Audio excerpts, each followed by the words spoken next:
നമ്മളിന്ന് കാണാൻ പോകുന്നത് വിതുര മണലി സ്വദേശിയായ അനീഷ് എന്ന യുവാവ് പൊന്മുടിയിൽ ജോലി കഴിഞ്ഞ് ബൈക്കിൽ തിരിച്ച് വരവെ ബൈക്കിന് കുറുകെ മ്ലാവ് ചാടി അദ്ദേഹത്തിന് നല്ല പരിക്കേറ്റിരുന്നു. അദ്ദേഹത്തെയാണ് നമ്മളിന്ന് പോയി അവിടെ കാണുന്നത്. ചെന്ന് അവര് പിന്നെ വണ്ടി ലോക്ക് ചെയ്തിട്ട് അവരങ്ങ് പോയി. അപ്പൊ ഞാൻ അവിടെ ചെന്ന് തോന്നക്കമയം നിന്നു, 1 മണിക്കൂർ നിന്ന് പിന്നെ വണ്ടിയൊക്കെ ശരിയാക്കി നമ്മൾ മുമ്പേ ഇങ്ങ് വന്നു.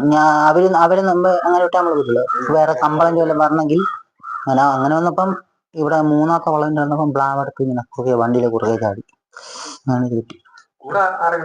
കൂടെ ടൂവീലറൊക്കെ ഉണ്ടായിരുന്നു. അവര് പിന്നെ ഞാൻ പറഞ്ഞു പോവാൻ പറഞ്ഞു. അവരൊക്കെ ദൂരെയുള്ള ആൾക്കാരാണ്, നമ്മളിങ്ങനെ അടുത്തുള്ളത്. അങ്ങനെ പിന്നെ എന്നെ മോലാളി ഒന്ന് ആശുപത്രി അവിടെ നിന്ന് കൊണ്ടുപോയി വണ്ടി അവിടെ ഇരിക്കണം. അവര് കണ്ടായിരുന്നു. അവരിപ്പോ നേരത്തെ വന്നിരുന്നു 2 പേര്, പിന്നെ വന്നില്ല. തയ്യലുണ്ട്, തയ്യല് 14.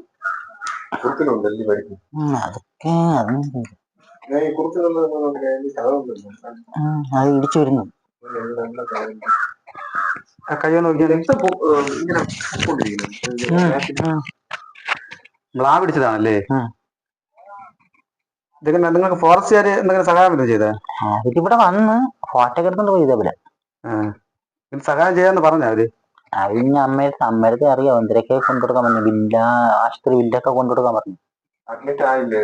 അല്ല, അത് എന്നാ ആളില്ല കൂടെ, ഒറ്റയ്ക്കില്ലല്ലോ. അച്ഛനും അമ്മയ്ക്കും അനിയനും വയ്യ, അച്ഛനും വയ്യ. ഞാൻ അമ്മ ഇവിടെ നിന്നാലേ പറ്റുള്ളൂ. ഞാൻ എന്റെ കൂടെ അമ്മ നോക്കണമെന്നില്ല, ഞമ്മള് ഒറ്റയ്ക്ക്. അച്ഛനും സുഖമില്ലാത്തതാണല്ലേ?